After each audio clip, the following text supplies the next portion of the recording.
Wagwan YouTube, Fikod here. Welcome to today's Destiny video. In today's video we're going to be going over 5 things that Destiny 2 needs to not only do well commercially but also to fulfill its potential and be the best game it can possibly be.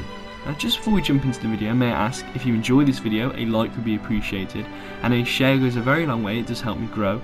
And if you would like more content from me, Fikod the man, hit that subscribe button. It doesn't have feelings, so don't worry about hurting it. And yeah, let's jump in. So the first thing I think Destiny 2 needs to ensure its success is a bigger and better open world. Destiny 1 was advertised as being this huge open world game focused on exploration and seamless transition between cities and planets, and really, it just wasn't. Patrols are the only option for open world exploration, I guess, that we have at the moment, and they're just dead, aren't they? Like, doing menial tasks like killing enemies or scanning an area is not really my idea of open world, seeing as how other games that identify as open world are games like Skyrim and The Witcher. They're obviously a hell of a lot more in depth. Now I know the reason patrols are so small is because of the limitations of previous gen, that's PS3 and Xbox 360. Bungie have even said patrols would be 10 times bigger.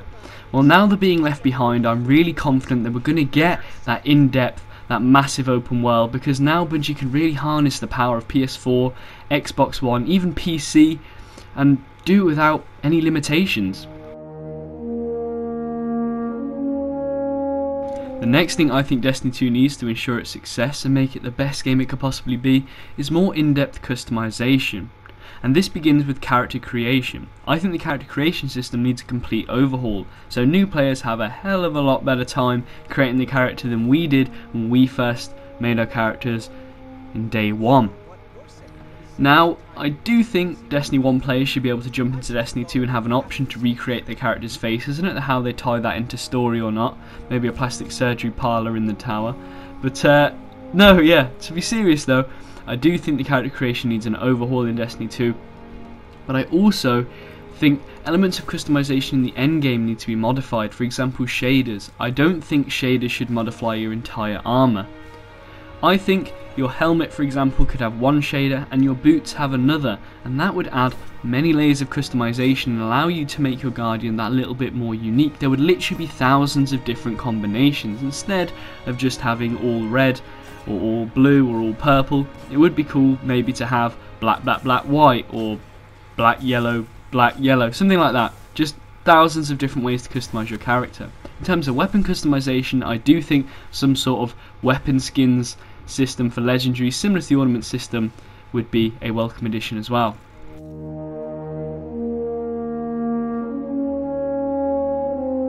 Another thing that Destiny 2 needs if it has any hope of competitive scene is to be native 1080p 60 FPS. Currently, Destiny 1 is capped at 30 FPS 1080p on PS4 and 30 FPS 900p on Xbox One, which is an absolute joke. Most AAA shooters in the current day are set at 1080p 60 FPS minimum. So yeah, Destiny is truly behind the times, and if the Destiny franchise in the future has any hope of becoming competitive, they're going to want to up that FPS cap to 60 FPS. Now you might think 30 FPS, 60 FPS, there's not much difference, but seriously, go play a 60 FPS game like Doom or Overwatch and come back to Destiny, it feels very, very sluggish. So for the sake of esports, it has to be 60 FPS.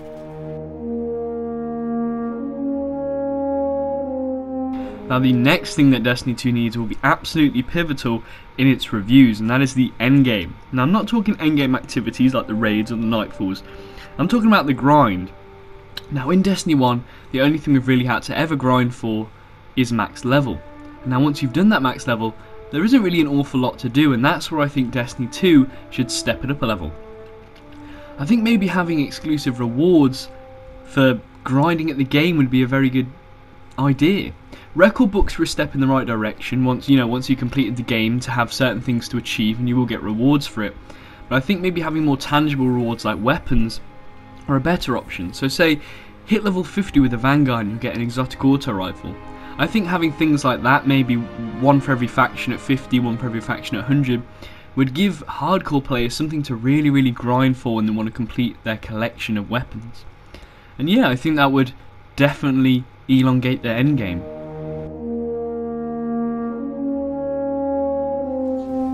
The final thing that I think Destiny 2 needs is the most crucial, the most vital, and that is a fleshed out story.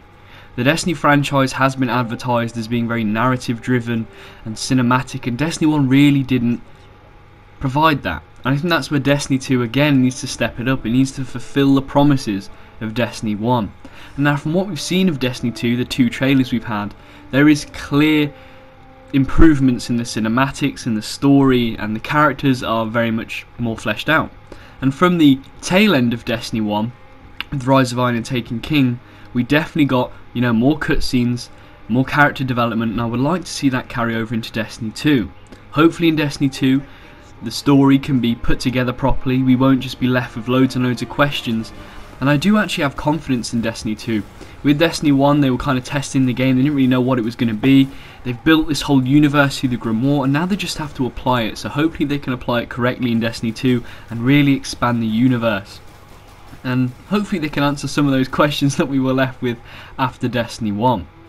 But yeah, that's about it for today's video, guys. I hope you enjoyed. If you did, a like rating is always appreciated, and if you're feeling generous, a share goes a very, very long way and actually helps my channel grow.